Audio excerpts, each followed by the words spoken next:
সভার সঞ্চালক, বাঁকুড়া জেলা তৃণমূল ছাত্র পরিষদের সভাপতি ভাতৃপ্রতিম তীর্থঙ্কর সহ যার সমর্থনে আজকে এই জনসভা, আমার পূর্ববর্তী বক্তা জেলা সংগঠনের সভাপতি এবং বাঁকুড়া লোকসভা কেন্দ্রে তৃণমূল কংগ্রেসের প্রার্থী অরূপ চক্রবর্তী মহোদয় সহ জেলার চেয়ারম্যান অলকা সেন মজুমদার মহোদয়া, মমতা বন্দ্যোপাধ্যায়ের মন্ত্রিসভার অন্যতম সদস্যা, রায়পুরের বিধায়ক জ্যোৎস্না মান্ডি, রানীমাদের বিধায়ক সদস্যা জ্যোৎস্না মান্ডি রয়েছেন, রায়পুরের বিধায়ক মৃত্যুঞ্জয় মুর্মু সহ পরিতোষ কিস্কু সহ জেলা পরিষদ মেম্বার যারা উপস্থিত হয়েছেন, পঞ্চায়েত সমিতির নির্বাচিত প্রতিনিধি যারা এসছেন, গ্রাম পঞ্চায়েতের প্রধান, উপপ্রধান, সর্বস্তরের নির্বাচিত জনপ্রতিনিধি এবং দলীয় পদাধিকারী, সভা মঞ্চে যারা রয়েছেন, মঞ্চের নিচে যারা রয়েছেন, আমি সকলকে একসাথে ধন্যবাদ, কৃতজ্ঞতা, প্রণাম এবং অভিনন্দন জানাচ্ছি। সামনে সমবেত মায়েরা, ভাইয়েরা, সহকর্মী, সহযোদ্ধা, অগ্রজ অনুজ থেকে শুরু করে নবীন থেকে প্রবীণ সকলকে, যারা এই গ্রীষ্মের দাবদাহ উপেক্ষা করে বেলা 12টা থেকে আমাদের সভাস্থলে প্রবেশ শুরু করেছেন এবং এখন প্রায় 2:15 বাজে। এই দুপুরবেলায় আমাদের সভায় এসে আজকের কর্মসূচিকে সফল সার্থক করেছেন। আমি আপনাদের সকলকে কৃতজ্ঞতা জ্ঞাপন করি এবং নতমস্তকে প্রণাম জানাই। আমার মায়েরা, দিদিরা, বৌদিরা, বোনেরা বিপুল সংখ্যায় যারা আজকে সভাস্থলে এসে উপস্থিত হয়েছেন, আমি সব জায়গায় লক্ষ্য করছি যে তৃণমূলে যত দিন যাচ্ছে একেবারে উত্তর থেকে শুরু করে দক্ষিণ সর্ব জায়গায়, সব জায়গায় তৃণমূলের উপর মায়েদের সমর্থন, মহিলাদের সমর্থন, নারী শক্তি, মাতৃমণ্ডলীর সমর্থন বাড়ছে এবং নারী শক্তি, মাতৃশক্তি যার সাথে থাকে তাকে কোনোদিন কোনো চক্রান্ত, কোনোদিন কোনো ষড়যন্ত্র পরাজিত করতে পারে না।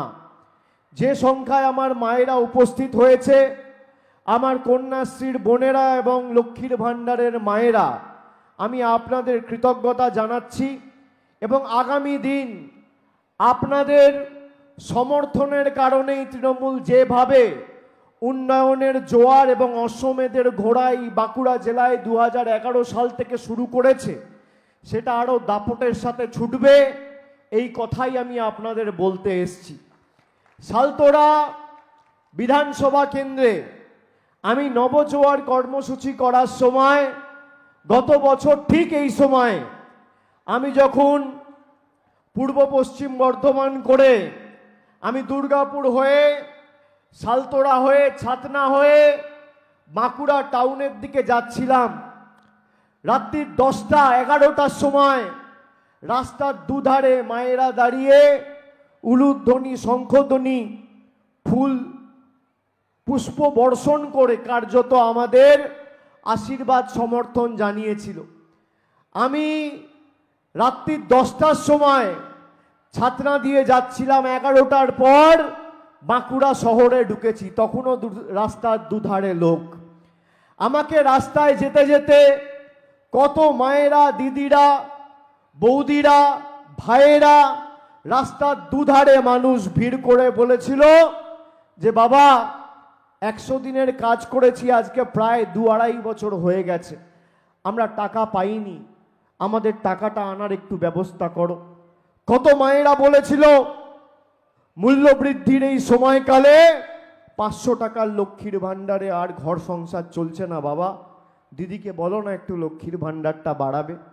আমি বলেছিলাম মা, আপনার অধিকারকে সামনে রেখে আপনি লড়াই করুন, আগামী দিন আপনার অধিকারকে সামনে রেখে তৃণমূল কংগ্রেসের সর্বস্তরের প্রতিনিধিরা লড়াই করবে এবং দরকার হলে দিল্লির বুকে আন্দোলনকে সর্বাত্মক করে আমরা লড়াই করে আপনার অধিকার আপনার কাছে পৌঁছে দেব। আপনারা এই বাঁকুড়া লোকসভা কেন্দ্রে 2019 সালে এক বুক আশা আকাঙ্ক্ষা স্বপ্ন নিয়ে মোদিজির কথায় বিশ্বাস করে সুভাষ সরকারকে ভোট দিয়ে প্রায় 1,72,000-এর ব্যবধানে সাংসদ করে দিল্লিতে পাঠিয়েছিলেন। 2021 সালে ওদিকে রানীবাঁধ, রায়পুর আর তালডাংরা ছাড়া জঙ্গলমহল অধ্যুষিত যে 3টে বিধানসভা রয়েছে, এই 3টে বিধানসভা ছাড়া এদিকে সালতোড়া, ছাতনা, রঘুনাথপুর, ওদিকে বাঁকুড়া, সর্বত্র বিজেপির বিধায়ককে জিতিয়েছিলেন। ডবল ইঞ্জিন, বিজেপির বিধায়ক আর বিজেপির সাংসদ। আমাকে রাস্তার ধারে ভাইয়েরা যখন বলেছিল যে 100 দিনের টাকা পাই না, আমি বলেছিলাম কাকে ভোট দিয়েছো? বলছে ভুল করে বিজেপিকে দিয়েছি, এখন বুঝতে পারছি বিজেপিকে ভোট দেওয়ার খাল কেটে কুমির আনা এক। আমি বললাম বিজেপিকে ভোট দিয়েছো, তা বিজেপির থেকে গ্যারেন্টি যখন বলেছিল আমাদের ভোট দিলে আমাদের গ্যারেন্টি নেবে, বিজেপির গ্যারেন্টি চাইতে গেছো? বলছে দাদা যাবো কি, চোখেই তো দেখতে পাই না, রাস্তাই তো নেই, কোনোদিন মানুষের কাছে পৌঁছায়নি, থাকেনি। 5 বছরে 5 সপ্তাহ সময় বিজেপির এই প্রতিনিধি আপনাদের জন্য কোথাও রাস্তায় বা কোথাও মানুষের পাশে দাঁড়িয়ে ব্যয় করেনি। 5 বছরে 5 সপ্তাহ সময় বাঁকুড়া লোকসভার কোনো বিস্তীর্ণ এলাকায়, বুথে, বিধানসভায়, অঞ্চলে, গ্রামে দেয়নি। এখন লোকসভার ভোট ঘোষণা হয়েছে, সুভাষ সরকার এসে কারোর জুতো পালিশ করছে, কাউকে সাবান মাখিয়ে দিচ্ছে। আপনি দেখুন, কাউকে জুতো পালিশ করে জুতো মুছে দিচ্ছে, আর কাউকে সাবান মাখিয়ে মগে করে জল ঢেলে দিচ্ছে। আমি মায়েদের বলবো এদের দিয়ে শৌচালয়টাও পরিষ্কার করাবেন, শৌচালয়টাও পরিষ্কার করাবেন, দরকার হলে ডেকে বাড়ির বাসন মাজাবেন, আর এদেরকে বলবেন ভোট তোমাকেই দেবো। আপনাকে ঠকিয়েছে তো 5 বছর, আপনি এদের ঠকাবেন। এদেরকে আশ্বস্ত করে বলবেন তোমাদেরই ভোট দেবো, আর আগামী 25 তারিখ 1 নম্বর বোতাম টিপে অরূপ চক্রবর্তীকে ভোট দিয়ে প্রতিশোধ নেবেন বাঁকুড়ার প্রতি বঞ্চনা। আপনি দেখুন, একজন নির্বাচিত প্রতিনিধি নির্বাচনে জেতার পর তার কাজ হচ্ছে মানুষের জন্য কাজ করা। জল, কল, রাস্তা, আবাস, 100 দিনের কাজ। আপনি সুভাষবাবুকে জিজ্ঞেস করুন তো, আপনি 5 বছর বাঁকুড়ার সাংসদ, কেন্দ্র সরকারের প্রতিমন্ত্রী, আপনি যদি আমাকে দেখাতে পারেন যে এই বাঁকুড়ার জন্য একটা বৈঠক গত 5 বছরে একটা বুথে আপনি করেছেন, যেখানে মানুষের জলের সমস্যা বা এখানে পাথর শ্রমিক যারা কাজ করে দিন আনে দিন খায়, তাদের জন্য একটা চিঠি লিখে কেন্দ্র সরকারের কাছে আবেদন করেছেন, যদি দেখাতে পারেন যে মানুষের 100 দিনের টাকা বন্ধ, আপনি বিজেপির প্রধানমন্ত্রী, স্বরাষ্ট্রমন্ত্রী, গ্রামোন্নয়ন দপ্তরের ভারপ্রাপ্ত মন্ত্রী, প্রতিমন্ত্রীকে একটা চিঠি লিখেছেন মানুষের হয়ে, আমি তৃণমূলের হয়ে কোনোদিন ভোট চাইতে বাঁকুড়ার মাটিতে আসবো না, আমি কথা দিয়ে যাচ্ছি। একটা চিঠি। এই বাঁকুড়ায় চাষযোগ্য জমির পরিমাণ কম, মানুষ নির্ভর করে 100 দিনের কাজের উপর। প্রায় 3.5 লক্ষ প্রকৃত প্রাপক, যাদের 100 দিনের টাকা কেন্দ্র সরকার কাজ করিয়ে 3 বছর ধরে বন্ধ করে রেখেছিল। এই সুভাষ সরকার আর সালতোড়ার বিধায়ক, চন্দনা বাউরি থেকে শুরু করে ছাতনার বিধায়ক, ওদিকে নীলাদ্রি শেখর দানা থেকে শুরু করে যাদেরকে মানুষ ভোট দিয়ে নির্বাচিত করেছিল, তারাই মানুষের টাকা বন্ধ করেছে। আমি আপনাদের বলছি, আমি নবজোয়ারের সময় যখন এসছিলাম আপনারা বলেছিলেন 100 দিনের টাকা পাচ্ছেন না, আমি কথা দিয়েছিলাম নিজের অধিকারকে সামনে রেখে লড়ুন, টাকা পাবেন। যে বাঁকুড়া, সালতোড়া, ছাতনা, বাঁকুড়ার মানুষ বিজেপিকে ভোট দিয়েছিল, বিধানসভায়, লোকসভায়, তারা পঞ্চায়েতে তৃণমূলকে ভোট দিল। আজকে আপনারা বলুন, আপনারা 100 দিনের 3 বছর ধরে যে টাকা আটকে ছিল, আজকে সে টাকা পেয়েছেন কিনা ফেব্রুয়ারি মাসে? আজকে আপনারা বলুন, লক্ষ্মীর ভান্ডার পাচ্ছেন কিনা, দ্বিগুণ হয়েছে কিনা? কি মায়েরা হাত তুলে বলতে হবে তো, লক্ষ্মীর ভান্ডার পাচ্ছেন না পাচ্ছেন না? পাচ্ছেন না পাচ্ছেন না? হাত তুলে বলুন। লক্ষ্মীর ভাণ্ডার দ্বিগুণ হয়েছে, যারা 500 টাকা পেতেন তারা 1000 টাকা পাচ্ছেন। আর তপশিলি মায়েরা দিদিরা, তপশিলি উপজাতি তালিকাভুক্ত জনজাতি মায়েরা দিদিরা যারা 1000 টাকা পেতেন তারা এখন 1200 টাকা পাচ্ছে। এই বিজেপি আপনার লক্ষ্মীর ভাণ্ডার বন্ধ করতে চায়। 2019 সালে জিতেছিল, 2019 সালে জিতে 100 দিনের টাকা বন্ধ করেছিল, আবাসের টাকা বন্ধ করেছিল। এবার এরা আপনার লক্ষ্মীর ভাণ্ডার বন্ধ করতে চায়। আমার কাছে একটা অডিও ক্লিপ আছে, আমি আপনাদের শোনাচ্ছি, আপনারা শুনুন। বিজেপির একজন নেত্রী রাজ্য কেন্দ্রীয় নেতৃত্বকে মঞ্চে বসিয়ে কি ভাষণ দিয়েছেন। জনসমক্ষে উনি বলেছেন 3 মাসের মধ্যে লক্ষ্মীর ভাণ্ডার বন্ধ করবে। শুনুন।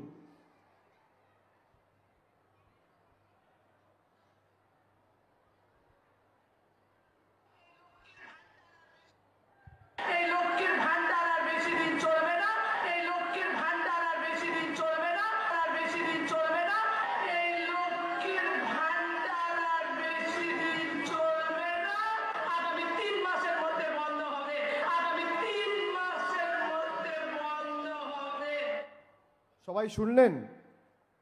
শুনেছেন? সবাই শুনেছেন কি বলছে? এই লক্ষ্মীর ভাণ্ডার আর বেশি দিন চলবে না, আগামী 3 মাসের মধ্যেই বন্ধ হবে। কে বলছেন? এই গলার আওয়াজটা তো আমার না, যার কণ্ঠস্বর সেই ভদ্রমহিলার নাম দীপা চক্রবর্তী, কুচবিহার জেলার বিজেপি কমিটির জেলা কমিটির সহ সভাপতি, সভানেত্রী। আপনি দেখুন, রাজ্য নেতৃত্বকে বসিয়ে উনি বলেছেন, আজকে প্রায় 1.5 মাস হয়ে গেছে উনি এই বক্তব্য রেখেছেন, ওনার বিরুদ্ধে কোনো ব্যবস্থা বিজেপি নেয়নি। আমি যেই অডিও ক্লিপটা চালালাম, আপনাদের মুখগুলি সব ছোট ছোট হয়ে গেল, বিষণ্ণ হয়ে গেল, সব খুশি খুশি হাসি খুশি মুখগুলো ছোট ছোট হয়ে গেল। কেন? আপনারা ভয় পাচ্ছেন? ভয় পাচ্ছেন? কেউ বলছে হ্যাঁ, কেউ বলছে না। ভয় পাচ্ছেন মায়েরা যে লক্ষ্মীর ভাণ্ডার বন্ধ হবে? কি বলেছে অডিও ক্লিপে? যে বিজেপি জিতলে লক্ষ্মীর ভাণ্ডার বন্ধ হবে। আরে জিতবে তো তৃণমূল, কে লক্ষ্মীর ভাণ্ডার বন্ধ করবে? আপনারা যারা এখানে আছেন, আমি প্রকাশ্যে বলে দিয়ে যাচ্ছি, সুভাষ সরকার যখন আপনার বাড়িতে, আপনার পাড়ায় এলাকায় ভোট চাইতে যাবে, আর বিজেপির কোনো নেতা বুথের কর্মী ভোট চাইতে যাবে, এদেরকে গাছে বেঁধে জিজ্ঞেস করবেন যে তোমাদের নেতা কর্মীরা লক্ষ্মীর ভাণ্ডার বন্ধ করতে চায়, তোমাদের দলের অবস্থান কি?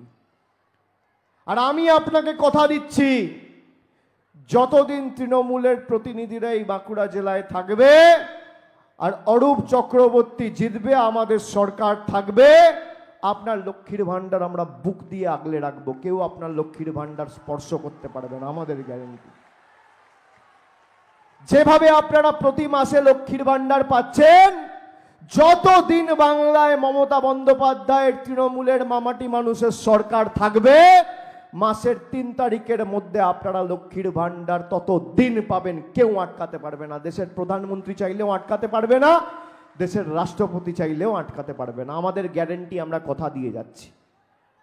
সুভাষ সরকারকে জিজ্ঞেস করুন তো, 10 বছর আগে মোদী সরকার ক্ষমতায় আসার আগে একটা রান্নার গ্যাসের দাম ছিল 400 টাকা, আজকে সেই রান্নার গ্যাসের দাম 1000 টাকা। মুগ মসুরের ডাল ছিল 50 টাকা, 55 টাকা, 60 টাকা কেজি, সেখান থেকে আজকে মুগ মসুরের ডালের দাম 160 টাকা কেজি। বাজারে একটা ডিম কিনতে যেতেন, একটা ডিমের দাম ছিল 2 টাকা, 2.5 টাকা, সেখান থেকে আজকে একটা ডিমের দাম 7 টাকা। চা পাতা ছিল 100 টাকা কেজি, সেখান থেকে আজকে চা পাতার দাম 280 টাকা কেজি। রসুন ছিল 70 টাকা কেজি, আজকে রসুনের দাম 430 টাকা কেজি। পাতিলেবু 180 টাকা কেজি। কেরোসিন তেল ছিল 17 টাকা লিটার, আজকে কেরোসিনের দাম হচ্ছে 75 টাকা লিটার। আপনি দেখুন, দুধের 1 লিটার দুধের দাম ছিল 20 টাকা, আজকে 1 লিটার দুধের দাম 55 টাকা, 60 টাকা। পেট্রোল ছিল 50 টাকা লিটার, আজকে পেট্রোলের দাম 104 টাকা লিটার, আর ডিজেলের দাম 92 টাকা লিটার। আপনি ভাবতে পারছেন দেশটাকে কোথায় নিয়ে গেছে? জীবনদায়ী ওষুধ, যে ওষুধ বাজারে 200 টাকা 250 টাকায় পেতেন, সেই ওষুধের দাম করে দিয়েছে 1500 টাকা, 1600 টাকা। আর এই ওষুধের কোম্পানিগুলোর থেকে কোটি কোটি টাকা চাঁদা, ইলেকটোরাল বন্ড নিয়েছে এই বিজেপি। আমি আপনাদের বলছি, এরা মানুষকে যেভাবে নিপীড়িত, বঞ্চিত, অত্যাচারিত, লাঞ্ছিত, অবহেলিত শোষিত করে রেখেছে। আগামী 25শে মের ভোট শুধু তৃণমূলকে জেতানোর ভোট নয়, এই বাংলা বিরোধীগুলোকে উচিত শিক্ষা দেওয়ার ভোট, প্রতিবাদের ভোট, প্রতিরোধের ভোট, প্রতিশোধের ভোট। আমি সেই কারণে আপনাদের বলছি যে কানে শুনে নয়, চোখে দেখে সিদ্ধান্ত নেবেন। 15 বছর আগে বাঁকুড়া জেলার পরিস্থিতি কি ছিল? এদিকে জঙ্গলমহলের অবস্থা তো ছেড়ে দিন, মাওবাদী হামলা, সন্ত্রাস, সিপিএমের খুনোখুনির রাজনীতি তো চলতই। ওদিকে পাত্রসায়ার, সোনামুখী, বড়জোড়া, ইন্দাস, অন্দা, বিষ্ণুপুরে কখনো ডাকাতি, কখনো চুরি, সিপিএমের হানাহানি, মস্তানি, গুন্ডামি সারা বছর 365 দিন চলত। মানুষ জল পেত না। আমাদের রাজ্য সরকার 2011-এ জেতার পর জলের প্রকল্প নিয়ে এসছে এই বাঁকুড়া জেলায়। হাজার হাজার কোটি টাকা খরচা করে এখনো পর্যন্ত প্রায় 3 লক্ষ পরিবারের কাছে আমরা জল পৌঁছে দিয়েছি। যেসব জায়গায় জলের কাজ চলছে, পাইপলাইন পড়ে গেছে, আমরা ওদিকে দামোদর থেকে আর এদিকে মুকুটমণিপুর থেকে জল নিয়ে এসে সেটা পরিশোধন করে মানুষের দুয়ারে পৌঁছে দিচ্ছি, তার কাজ চলছে। আমি আপনাকে বলছি, আমরা কথা দিয়ে কথা রাখি। বাঁকুড়ার 3 লক্ষ পরিবার ইতিমধ্যেই জল পেয়েছে, আর যেখানে কাজ চলছে আমরা 2 বছরের মধ্যে কাজ সম্পূর্ণ করে 100% বাঁকুড়ার মানুষকে পরিশোধীয় পানীয় জলের, নলবাহিত পানীয় জলের ব্যবস্থা করে দেব। 2026-এ আবার ভোট দেওয়ার সুযোগ আপনি পাবেন। যদি জল না থাকে তৃণমূলকে ভোট দেবেন না। কিন্তু আমি আপনাকে বলছি, আপনারা চোখ দিয়ে তাকিয়ে দেখুন, যে আশা, স্বপ্ন, আকাঙ্ক্ষা নিয়ে আপনারা বিজেপিকে ভোট দিয়েছিলেন, সেই বিজেপি জিতে আপনাদের টাকা বন্ধ করেছে। আর আপনারা ভোট দেননি সেই তৃণমূল কংগ্রেস আপনার টাকা আপনার ব্যাংক অ্যাকাউন্টে পৌঁছে দিয়েছে। এটাই হচ্ছে রাজনৈতিক মতাদর্শের পার্থক্য। আপনি বলতে পারবেন, সালতোরায় আমাকে একটা মহিলা দেখান তো, এখানে যারা আছেন, একটা মহিলা যে বলবে আমরা সালতোরায় তৃণমূলকে ভোট দিইনি বলে লক্ষ্মীর ভান্ডার পাচ্ছি না। আপনি দেখান আমাকে ছাতনার একজন মহিলা যে বলবে আমরা তৃণমূলকে ভোট দিইনি বলে লক্ষ্মীর ভান্ডার পাচ্ছি না। আর অন্যদিকে আপনারা বিজেপিকে ভোট দিয়েছেন, আপনাদের 100 দিনের টাকা বন্ধ।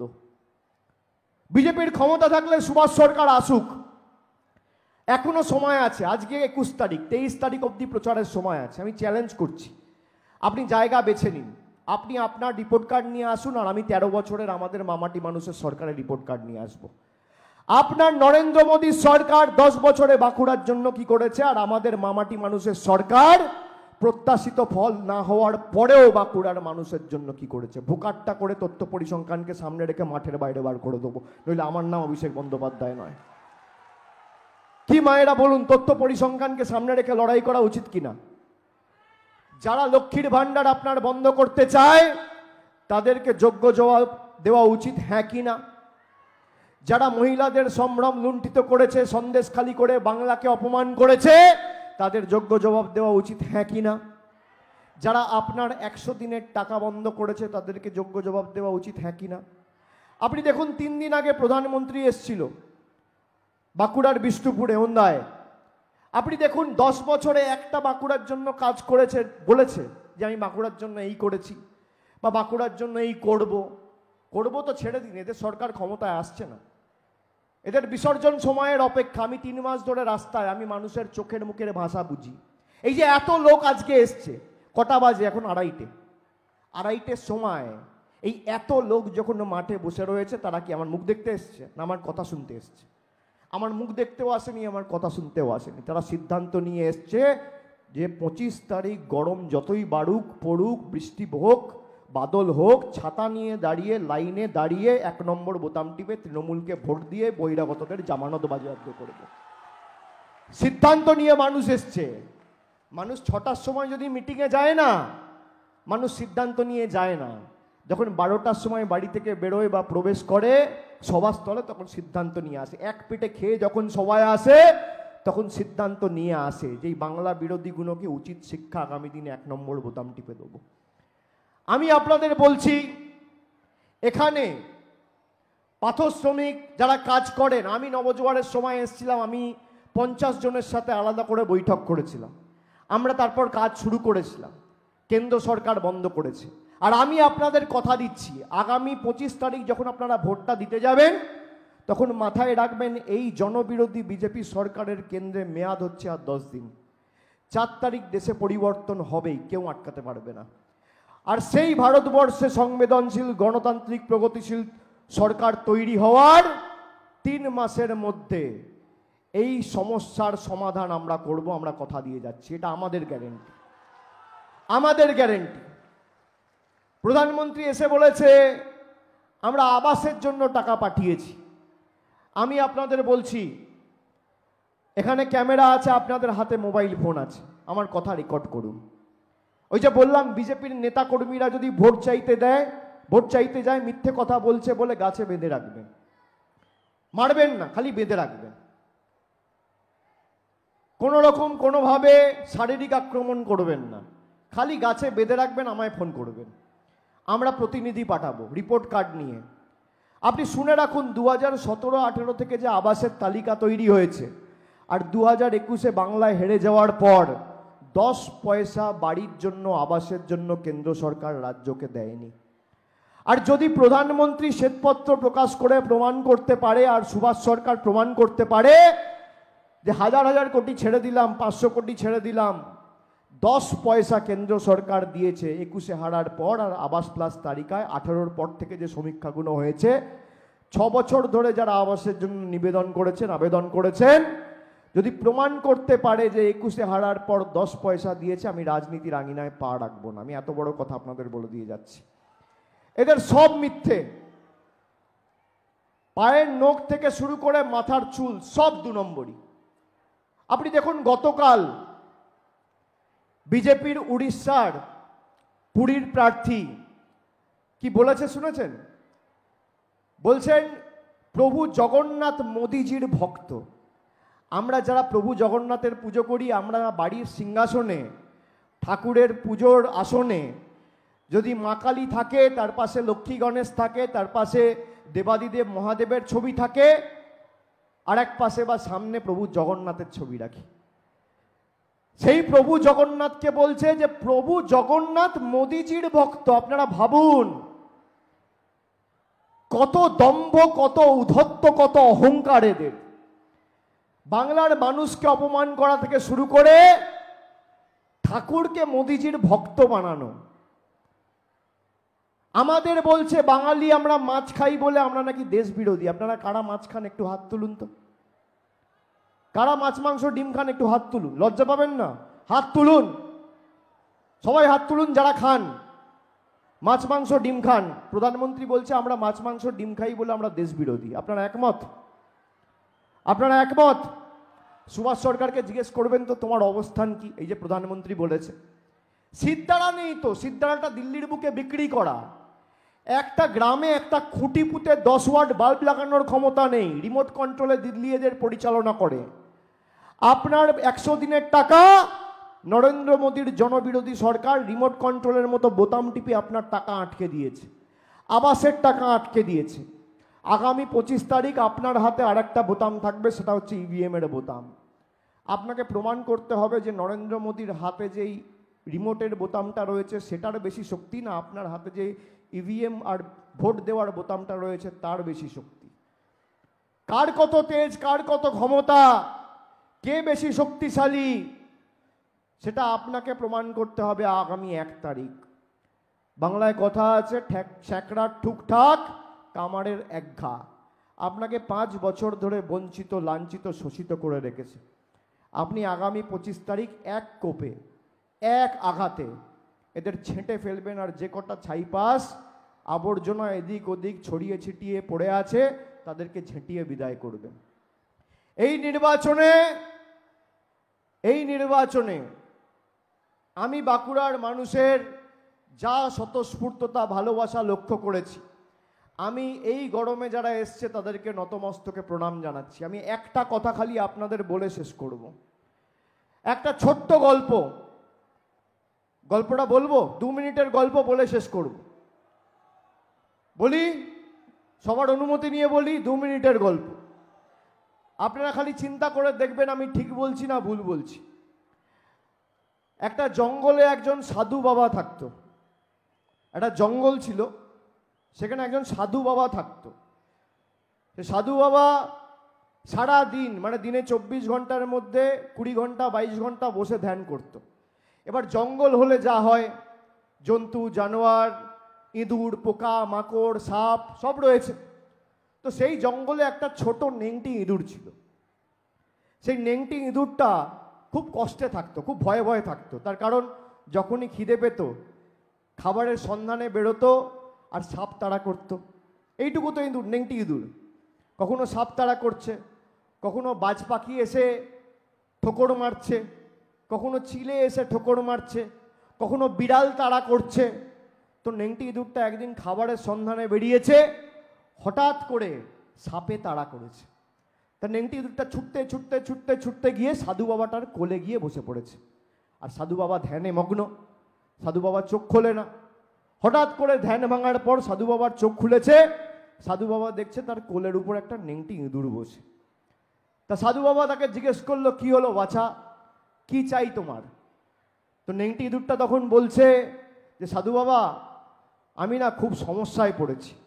আমার খিদে পায়, আমি খাবারের সন্ধানে জঙ্গলে যখন বেরোই, কখনো আমাকে সাপ তাড়া করছে, কখনো কুকুর তাড়া করছে, কখনো বিড়াল তাড়া করছে, কখনো আমাকে বাজ পাখি এসে ঠোকর মারছে, কখনো সাপ তেড়ে তেড়ে বেড়াচ্ছে।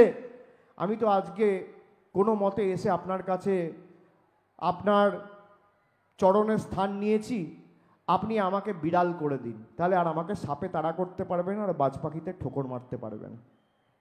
সাধু বাবা বলল ঠিক আছে। সাধু বাবা তৎক্ষণাৎ তার কথা শুনে তার উপর দয়া হলো যে ছোট্ট একটা জীব প্রাণী, সত্যিই তো কোথায় যাবে, তাকেও তো খেয়ে বাঁচতে হবে। এবার সাধু বাবা সঙ্গে সঙ্গে দৈব শক্তি প্রয়োগ করে মন্ত্র জপ করে জল ছিটিয়ে নেংটি ইঁদুরটাকে বিড়াল করে দিল। বিড়াল খুব খুশি। এবার বিড়ালকে তো আর সাপে তাড়া করছে না, বিড়ালকে তো আর বাজ পাখিতে ঠোকর মারছে না, চিলে ঠোকর মারছে না, বিড়াল তাড়া করছে না। এবার এই বিড়াল 5 দিন 7 দিন পর খাবারের সন্ধানে বেরিয়েছে, তখন দেখছে একটা পুকুর পাড়ে একটা জলাশয়ের সামনে 3টে কুকুর বসে আছে। এবার যেই কুকুরগুলোর কাছে গেছে সেই কুকুরগুলো তাড়া করেছে। বলছে তোর এত বড় সাহস, তুই বিড়াল হয়ে আমাদের কুকুরের ডেরায় আমাদের ঠেকনায় এসে তুই খাবার চাইছিস? তুই জানিস না এখানে আমাদের রাজত্ব চলে, এটা আমাদের পাড়া? তো বিড়ালটা আবার ভয় পেয়ে গিয়ে ছুটতে ছুটতে ছুটতে ছুটতে গিয়ে সাধু বাবার কোলে উঠেছে। নিয়ে সাধু বাবা বলছে কি হলো, তোমাকে এই তো নেংটি ইঁদুর থেকে বিড়াল করলাম, তুমি আবার কি চাও? বলছে সাধু বাবা, আমি তো জানতাম না এখানে 3টে কুকুর রয়েছে। তারা তো আজকে প্রায় আমাকে এমনভাবে তাড়া করেছিল যে আমাকে প্রায় খেয়েই নিত। আমি তো কোনোভাবে প্রাণ বাঁচিয়ে আপনার কাছে এসে এখানে পৌঁছেছি, আপনি আমায় কুকুর করে দিন। এবার মন্ত্র জপ করে বরদান করে যাতে আমাকে আর কোনোদিন কুকুর ভয় দেখাতে না পারে। সাধু বাবা বললো ঠিক আছে। এবার বিড়ালটাকে আবার দৈব শক্তি প্রয়োগ করে মন্ত্র জপ করে জল ছিটিয়ে কুকুর করে দিল। কুকুর খুব খুশি। এবার কুকুরও তাড়া করছে না, বিড়ালও তাড়া করছে না, সাপ তাড়া করছে না, বাজ পাখি ঠোকর মারছে না, চিল ঠোকর মারছে না। এবার কুকুর 5 দিন 7 দিন 10 দিন পরে হঠাৎ করে একটা জায়গায় গিয়ে দেখছে একটা বাঘ বসে। আর বাঘটার ওখানে যেতে গেছে আর বাঘটা একদম ওকে তেড়ে এসছে। কুকুরটা প্রাণ ভয়ে ছুটতে ছুটতে ছুটতে আবার প্রাণ বাঁচিয়ে সাধু বাবার কাছে গিয়ে পৌঁছেছে। সাধু বাবা বললে এবার কি চাই তোমার? তুমি ছিলে নেংটি ইঁদুর, তোমায় করলাম বিড়াল, তারপর করলাম কুকুর, তুমি আবার আমার কাছে এসছো, এবার কি চাই? বলছে সাধু বাবা, আমি তো জানতাম না এই জঙ্গলের রাজা বাঘ, আমাকে তো বাঘটা আজকে খেয়েই নিত। আমি কোনো মতে জীবন বাঁচিয়ে আপনার কাছে এসেছি, আপনি আমায় বাঘ করে দিন, তাহলে আর আমাকে জঙ্গলে কেউ ভয় দেখাতে পারবে না। সাধু বাবা অনেক ভাবলো, ভেবে বললো ঠিক আছে যাও, তুমি যখন বলছো তোমাকে আমি বাঘ করে দিলাম। তো আবার সাধু বাবা দৈব শক্তি প্রয়োগ করে মন্ত্র জপ করে জল ছিটিয়ে কুকুরটাকে বাঘ করে দিল। বাঘ খুব খুশি, আর বাঘকে কেউ ভয় দেখাচ্ছে না, যেখানে ইচ্ছা যাচ্ছে, যার মুখ থেকে ইচ্ছা খাবার ছিনিয়ে নিয়ে খাচ্ছে, যাকে ইচ্ছা ধমকাচ্ছে চমকাচ্ছে, যাকে ইচ্ছা তাড়া করছে। মানে বাঘ রাজা তো, আর তো বাঘের উপর কিছু নেই। এবার বাঘটার হঠাৎ করে 7 দিন পর মনে হয়েছে, আরে আমি তো ছিলাম নেংটি ইঁদুর, আমাকে তো এই সাধু বাঘ বানিয়েছে, আবার যদি মন্ত্র জপ করে দৈব শক্তি প্রয়োগ করে আমাকে ইঁদুর করে দেয়, তার আগেই সাধু বাবাটাকে খেতে হবে। সাধু বাবাকে তাড়া করতে গেল বাঘ। আর সাধু বাবা তখন ধ্যানে মগ্ন, হঠাৎ করে চোখ খুলে দেখছে সামনে বাঘটা প্রায় খেতে এসছে সাধু বাবাকে। সাধু বাবা তৎক্ষণাৎ বাঘটাকে দৈব শক্তি প্রয়োগ করে মন্ত্র পড়ে বলল, তুই এত অহংকারী, এত অকৃতজ্ঞ, এত মূর্খ, তুই ছিলিস নেংটি ইঁদুর, তোকে করেছিলাম বিড়াল, তারপর কুকুর, তারপর বাঘ, তারপর তুই আমায় খেতে আসছিস। আবার মন্ত্র পড়ে তাকে নেংটি ইঁদুর করে দিল। আমি এটা কেন বললাম? এই বিজেপি 2014 সালের আগে নেংটি ইঁদুর ছিল। আপনারা বিড়াল করেছেন, কুকুর করেছেন, বাঘ করেছেন। সেই বিজেপি আপনাদের ভাতের খাবার মারতে এসছে, মানুষকে মারতে এসছে, সংবিধান বদলাতে চাইছে। এবার যদি এদেরকে শিক্ষা না দেন, মানে আপনারা সাধু বাবা আর বিজেপি নেংটি ইঁদুর, 2019 থেকে শুরু করে 21 আপনারা একে একে একে একে এদেরকে নেংটি ইঁদুর থেকে বাগ করেছেন। এবার যদি এদেরকে দৈব শক্তি নিজের ক্ষমতা প্রয়োগ করে 1 নম্বর বোতাম টিপে নেংটি ইঁদুরে পরিণত না করেন, আগামী দিন আপনার লক্ষ্মীর ভাণ্ডার, বাড়ি, জল, কল যেভাবে 5 বছর ধরে নিয়েছে একইভাবে নিয়ে দিল্লিতে চলে যাবে।